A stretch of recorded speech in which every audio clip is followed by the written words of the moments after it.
You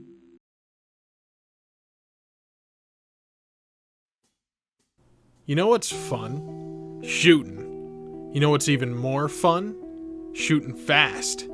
Could be demons, skeletons, terrorists, chickens, I guess. Doesn't matter. Shooting's fun.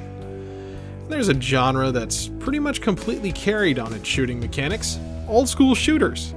And I guess I've never been super into these types of games enough to realize that there are a lot of these things.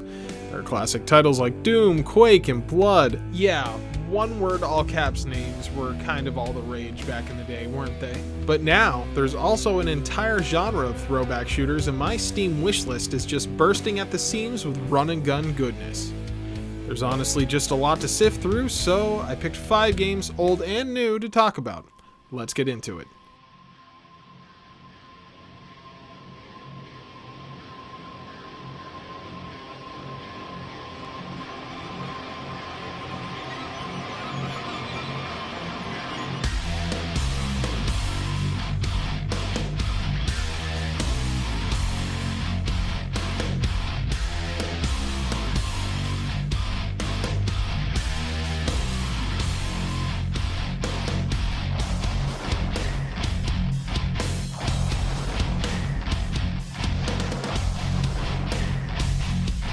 Kill the intruder.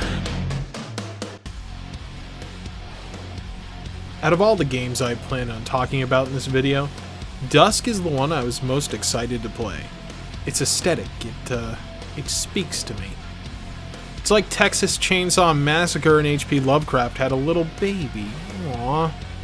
Seriously though, the game's presentation is like PlayStation 1 level of big blocky polygons. The super shotgun is basically just a tube. In fact, the grenade launcher is a tube.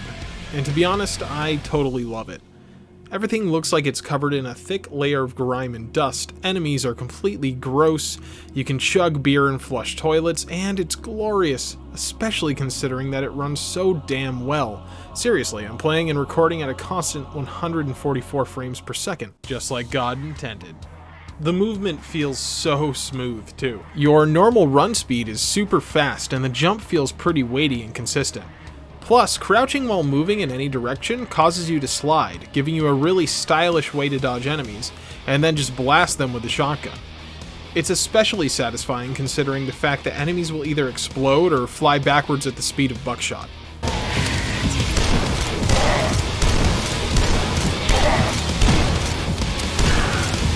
You start the game's first episode in a disgusting basement surrounded by hillbillies armed with nothing but a pair of left-handed pinking shears. Luckily, there's also a pistol hidden behind a barrel in the same room, so grab the pistol, cap the dudes, and move on. Upstairs, I found a secret area by accident because I kicked a box through an invisible wall in a confusing moment that I originally thought was a glitch. Neat. In the secret area, I found the Super Shotgun, a double-barreled beast that you don't normally get until level 4. Much appreciated, game. This moment, while kind of neat, does demonstrate 2 things about the general gameplay. 1, objects have physics and can actually be picked up, thrown, and used to damage or outright kill enemies. And 2, this game includes invisible walls, which is my least favorite way of hiding secrets. That one nitpick is really one of the only bad things that I have to say about my time with Dusk so far. Oh, other than the fact that a lot of the levels require you to hunt for keys or flip random switches to open a gate and move on to the next level. I know this is a hallmark of the genre and is especially prevalent in classic titles, but I have to admit it's not my favorite mechanic. Nobody likes a key hunt. Go find it. The enemies in this game are gross, varied, and just plain fun to engage with. You've got your basic rednecks and cultists, shotgun-wielding scarecrows, crazed gas mask-wearing soldiers, whatever the fuck this thing is supposed to be. Also, the Wendigos jump the goddamn shit out of me every time.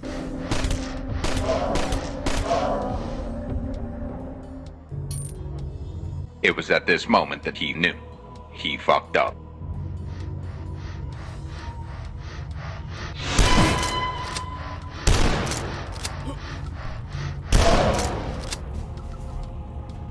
One thing I really thought was cool was the weaker weapons like the pistol and normal shotgun can be dual wielded to make them a bit more useful. The regular shotgun especially comes to mind and stayed in my rotation for my entire time with the game. Even though it only does half the damage of the super shotgun, it has twice the range, making it a great weapon for medium range encounters. Plus, it's a lever action shotgun, and hey, that's just cool. The rest of the arsenal includes an assault rifle that is insane when you get the rapid fire power up, I mean talk about a bullet hose, a grenade launcher, and a hunting rifle that's basically a railgun. There are a few others that I don't want to spoil, but altogether the weapons in Dusk are just super fun to use. Dusk has a main campaign made up of 3 separate acts that will take you from the outskirts and farmlands of a small town to an underground military complex and then eventually to some very surreal environments. While the color palette is murky and pretty gross throughout, it all fits a certain aesthetic and the sprite work for the environments and enemies is really impressive. Mostly, I think the levels are really well designed and fun to run through. The level design in the second act gets a little more complicated and sometimes maze-like, but I never got lost for long, and I think if you're used to these sort of games, you wouldn't have a problem. And of course, we can't talk about an old school shooter without discussing the music. Composed by Andrew Hulshult, Dusk's soundtrack actually took me by surprise. I was expecting blood-pumping, heart-pounding metal tracks throughout, and while Dusk does include plenty of those types of tracks, it also has these dingy, droning, atmospheric pieces that I really enjoy. It gives the whole game such a foreboding feeling while you're stalking through the hillbilly-infested foothills, and then BAM! Headbanging metal track while you jib the shit out of deranged cultists. I love it. And that's pretty much all I have to say about Dusk as of right now. It's a really good game, and I'm excited to see where it goes from here. The game already has full mod support and a multiplayer mode I haven't really touched yet, but let's move on to something with a bit of a different tone. Master Wang! It is a pleasure to meet you. I've heard a lot about you. Ha! All good, I hope. It's a pleasure to meet you. Fucking kids.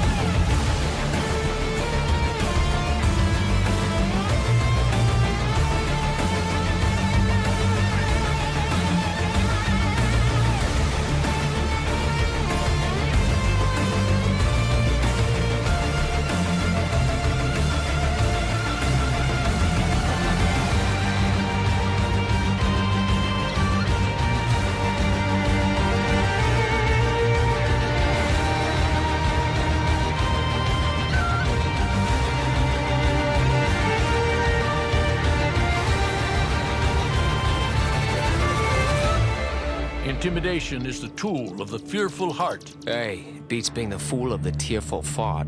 That's deeply stupid. But it's true. Fair enough. Get out of here! Anyone in the mood for a little Wang? 'Cause I got one. Shadow Warrior 2 from 2016 is a sequel to Shadow Warrior from 2013, but not a sequel to Shadow Warrior from 1997. That's right, it's a reboot, or at least a sequel to a reboot. The reason I'm not talking about the 2013 Shadow Warrior is because, well, I haven't played it, and Shadow Warrior 2 is on Game Pass. Shadow Warrior 2 stars Lo Wang, a wisecracking, sarcastic badass ninja who kills for cash across a semi-post-apocalyptic demon-infested Japan. The game starts with you driving in a sick car blasting 80s music that I definitely can't play here. One car crash and sake huck later, and you're off slashing and blasting demons.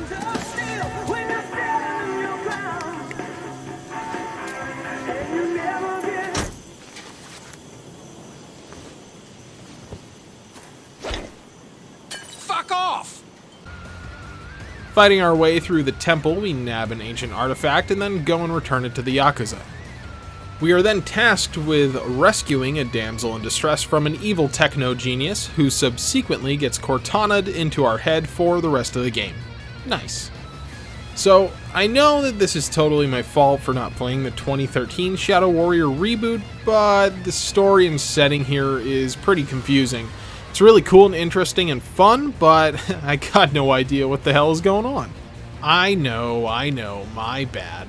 I can't really expect a sequel to handhold me through the lore of the entire series, and if anything, it just makes me want to go pick up the 2013 game as well, so I'll probably do that, but just letting you know why I'm not going into a lot of story detail here.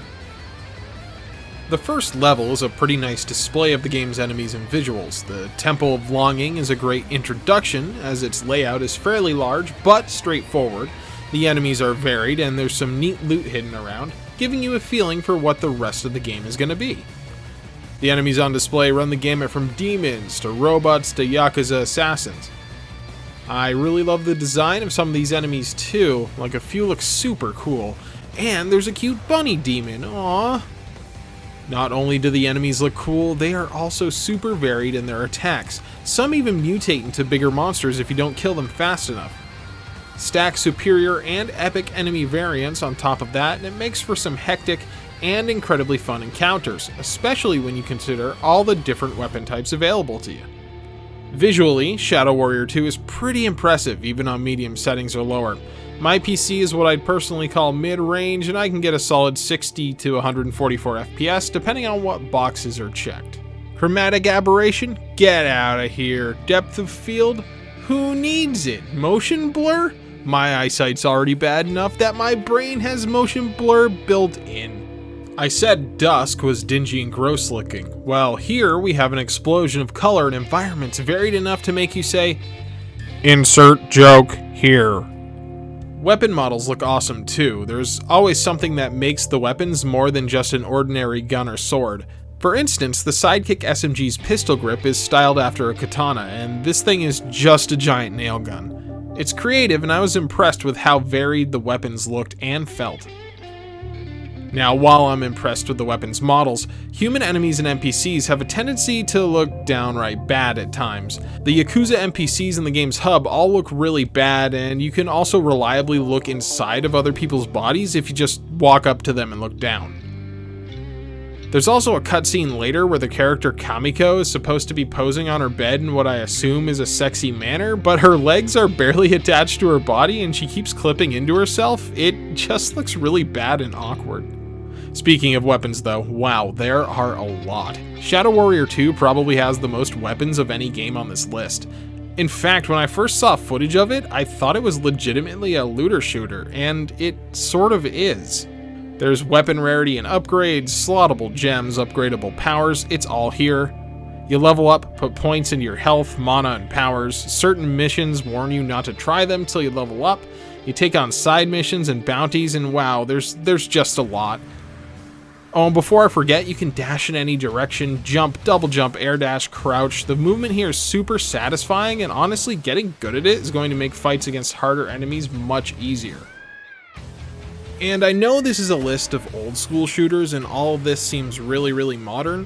That's because it is. A lot of the times, Shadow Warrior 2 feels like it's trying to bridge the gap between old and new, and that's probably a good thing, actually.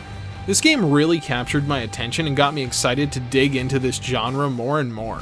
If you're like me and old school shooters are a genre that you find intriguing but also intimidating, Shadow Warrior 2 might just help you ease into it. Wait. Does anyone else hear that? Is that the sound of edgy bravado?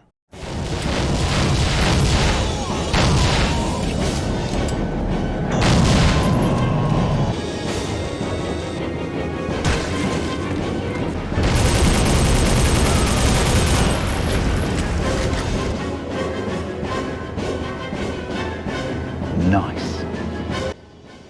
Anyone else remember back in the day when just being incredibly violent was a huge draw for video games? Soldier of Fortune remembers.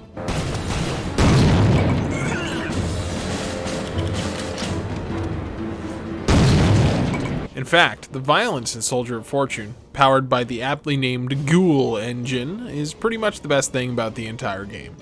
I can imagine that playing this back in the year 2000 would feel wrong or dirty. Heads, arms, and legs fly off, intestines explode from wounds like Jiffy Pop, and enemies react to being shot basically anywhere. It's honestly just kind of impressive. I'm sure that this game feeling dirty is partly because of the environments. I mean, the first level is a subway station that I can just smell through my PC monitor. It smells like piss and corn dogs. The second level, on the other hand, is pretty cool, as it's on a moving train and everyone knows that train levels in shooters are cool. Plus, this level has the most graphically impressive helicopter explosion in gaming history. From there, you'll shoot your way through sewers, an ice level, a desert, and a few others that are pretty run-of-the-mill. The story is a fairly bland tale about retrieving nukes from bad dudes that want to blow shit up. It's kind of like if Tom Clancy wrote a Grindhouse flick. And of course, we have our main character. You play as John Mullins. He's 50% badass, 50% professional, 100% mustache. Yeah, John Mullins is basically Captain Price from Call of Duty on steroids and crack. This dude is nuts, has voice like gravel in a cement mixer, and basically just fucks up everyone's day on a near constant basis. Except for when missions include friendly NPCs like hostages or your buddy, Hawk. Yeah, if you accidentally kill too many innocent people, it's game over. A few is okay though. Can't make an omelet without breaking a few eggs, I suppose. And of course, the arsenal is pretty great. Let's just say you'll be breaking eggs with more than just a knife and a pistol, even if that analogy sounds like overkill. Not only does Soldier of Fortune have a small collection of fun-to-use weapons, it has one of the most satisfying shotguns that I've used in quite a while. I mean, it's nicknamed the Berserker for a reason.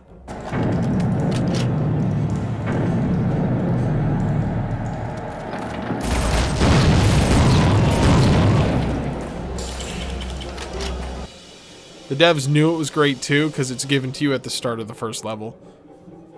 You'll go through levels blasting bad guys and breaking shit, all to the tune of a varied set of music. Some tracks sound like something John Carpenter would put in Escape from New York, and others are run-of-the-mill military shooter fare. Overall, the music is fine. It's kind of just in the background and not offensive. On the other hand, guns sound really good, like the thunder of Thor slamming through your speakers, and me likey. Really, the only purely negative thing I have to say about Soldier of Fortune is that sometimes the movement feels like walking through clay. Like, I seem to get stuck on walls and pillars more than the average highly trained mercenary should. Also, if you play shooters like I do, where you literally sprint everywhere, bunny hop, and crouch all the time, some enemies just don't know what the hell you're doing and pose no challenge. Also, installing Soldier of Fortune can be a chore. It does not play well with dual monitors and doesn't support 1080p resolution without a fan-made patch. I have the good old games version of the game, and trying to launch it through GOG Galaxy just doesn't work. Trying to launch the application file from the install folder didn't work either. Just made the process run in the background, but the actual game never launched. Eventually, I found an old forum post that told me to rename the file to sof_.exe and launch it that way. Okay, and to their credit, this actually worked, but like, what the fuck? Luckily, the game is easily available over at GOG.com, along with its sequels Soldier of Fortune 2 Double Helix and Soldier of Fortune Payback. I've heard not so good things about those games, but maybe one day I can take a look at them. For now, let's move on. Hey, real quick, I think this is the part of the video where I'm legally obligated to tell you to like and do terrible things to the subscribe button. So go do that. And also, follow me on Twitch, you fucking goon. I love you.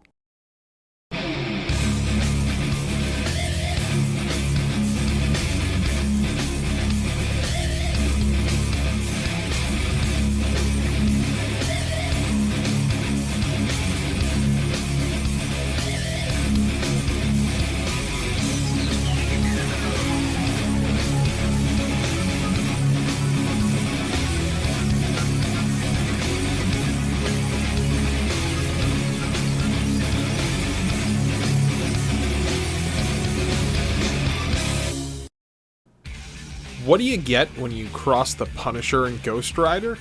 Well, you kind of get Painkiller.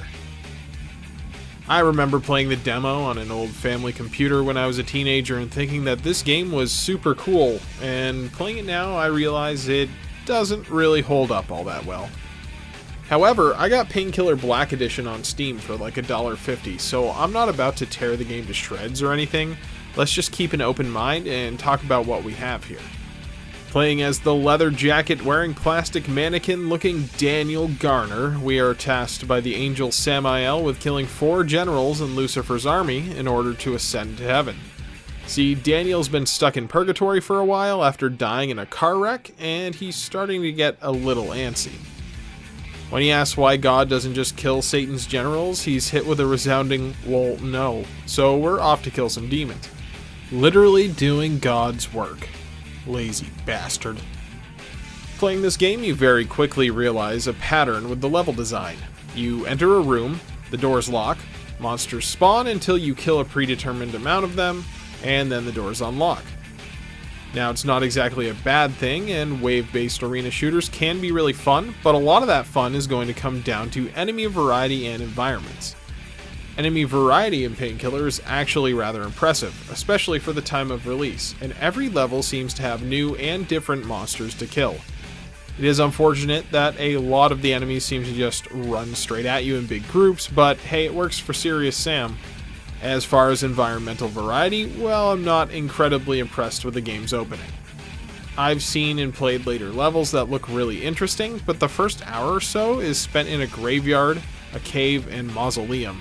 It's usually a good idea to front-load interesting environments into your game at least a little bit, and I gotta tell ya, this just doesn't really do it for me. Although I do admit that there's some really cool imagery in the opening hours of Painkiller, it just becomes a slog to hit the end of the first act. It would have been nice for these levels to have been spiced up a bit with some of the flair from the later acts. Every shooter needs good weapons, and Painkillers are no exception. In fact, I think its lightning shuriken launcher has become sort of a cult classic in the genre. Even the starting weapon, the Painkiller, is pretty neat. It's fun to chop up skeletons with its whirling blade and shooting ball. Every weapon has an alternate fire too, making them all useful in many different situations. For instance, the stake launcher is a long-range, slow-firing weapon, but is also a grenade launcher, perfect for blasting bad guys. Also, I just gotta say, this game has a hilarious ragdoll physics that allow you to literally juggle corpses if you want. I just can't get tired of watching skeletons fly backwards after being blasted by the shotgun. Speaking of physics, running this game on modern hardware presents some very interesting problems. For one, it seems like the calculations for the physics engine is tied to the frame rate, which isn't totally unusual for games released in the early 2000s. Sometimes walking over debris or jumping on a weird angle will just send you flying across the room. In a more extreme moment of fuckery, a simple wooden bridge became the game's hardest boss and just kept fucking killing me with collision damage when I tried to cross it. Luckily, there's a pretty easy fix that can be activated by limiting the frame rate in the in-game console.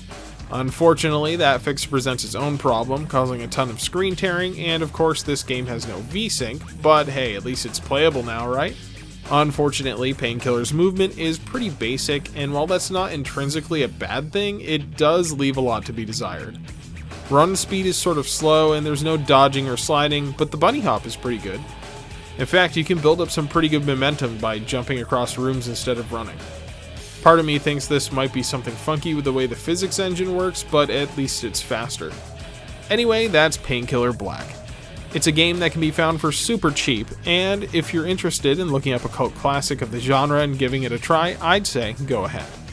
Also, it should be known that the Black Edition of Painkiller comes with the Battle Out of Hell expansion, which I've heard is really good, so there's that.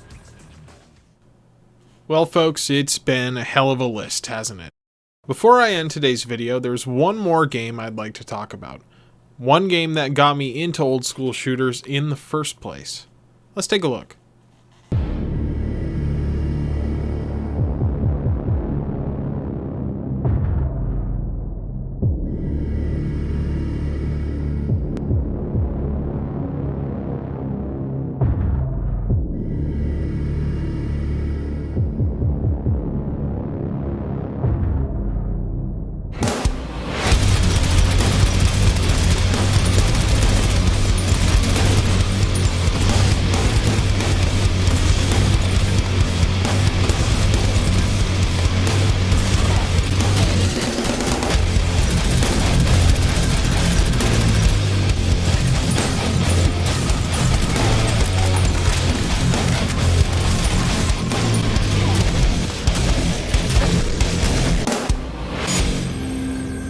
Proteus is sort of fucking awesome. Where do I even start with Proteus? First of all, this is probably the best $25 I've spent in a long time. Proteus is still in early access, but I personally think there's already enough content here to justify the price. The main campaign currently consists of 15 levels with 3 weapon trials also available, with more coming. As far as the visuals, I mean, just look at it. The game looks like how you remember the original Doom looking through nostalgia beer goggles. It's like eating cake with my eyes with blood as the icing. And I mean that about the blood. This game constantly showers you with red goo. The environments in all the levels are, at times, strikingly beautiful. Colors are well used, with certain encounters bathed in an eerie red glow, or a force field that casts bright blue light onto the environment. Certain levels also just look really impressive environmentally, like this one that takes place on the lip of a giant crater filled with lava. There's also a good amount of environmental interaction that you just didn't get much of back in the day due to engine limitations. For instance, an elevator that you enter might break and crash to the ground. You might trigger switches to move containers or train cars throughout the level, or raise and lower multiple elevators. And the music! Oh god, the music makes me want to just kick a baby through a field goal. Gently, of course. Just listen, man. It rips, it tears, it hits all the right notes. The soundtrack was written by Andrew Hulshult, who's written music for pretty much every indie throwback shooter ever. Oh yeah, and also Doom Eternal DLC. The guy pretty much knocks it out of the park on a consistent basis. He even did all the music for Dusk. Finally, we have the shooting. Proteus feels like the entire boomer shooter genre boiled down to its raw basics. There's nothing super flashy when it comes to the actual combat, but in this case, that's totally fine. The guns just feel so good to use. I think a lot of that comes down to the sound design, because half these things sound like they're about to blow the hell out of my speakers in a good way. The arsenal includes a pistol, dual submachine guns, a shotgun, chain gun, rocket launcher, and several others that I don't want to spoil. Plus, there's currently like 6 more weapons planned to be in the full release. Overall, the weaponry is really cool, well modeled, and just plain fun to use. Oh yeah, and most of the weapons have an alternate fire, like the pistol, which has a burst fire iron sights mode, or the shotgun that charges up a damage over time fire blast. Proteus has a story, sort of, depending on what you mean by story. Mostly it's just a vehicle for you to slaughter monsters throughout a variety of levels, and what is here is told through level descriptions that are vague enough to make Dark Souls lore look like a Wikipedia article. Speaking of Wikipedia, the Proteus Wikipedia page has a plot section that simply reads, "The player assumes control of a corrupted agent of Proteus, the mysterious creator of the player and the game world. The only goal is to destroy Proteus and anything that gets in the way." Which, you know what? Fair enough. There are no delusions of this being a grand epic or even a terrible young adult novel. It's just you, guns, and demons. And that's more than okay with me. Proteus also comes with a full level editor and online community hub already packed to the brim with player-made content. There's even developer-curated levels available. Once you run through the campaign, come here and go nuts. I just really can't gush about Proteus enough. The music, visuals, and gameplay are all just so tight, it's hard not to love it. Plus, considering the fact that there are a bunch of different difficulty levels to choose from, anyone can really enjoy it. It's been a very fun, interesting, and let's be honest, sometimes brain-melting journey through some good old-school shooters. In the past few weeks while recording for this video, I've come to really enjoy a genre that I never put much time into until now. What I have found is a genre full of some of the most creative and just plain fun titles out there. And I barely have scratched the surface. Maybe we can talk about some of these other games another time, but until then, have a great night. Well guys, that's my first edited YouTube video. It took a long time to make and it was really fun. As you can see, I have my glasses on now because I was doing all this live action voiceover stuff at once, and I'm really tired of not being able to see shit, so they're on. You've got my little overlay here, which looks really bad, and I haven't finished, but I just need to get this video out because it's been like 3 weeks. But anyway, yeah, you can follow me. Go ahead and subscribe to this channel. You can also follow me over here on Twitter and then here on Twitch. And if you do that, you'll see me playing games and talking about stupid shit. Also, thank you very much for sticking around until now. Oh yeah, also I just noticed, like, right, where is it? I got this mirrored, right? So like right here, there's a little white dot. That's not a broken pixel on your screen. That is me fucking up my overlay. So thank you for watching, and we'll see you next time.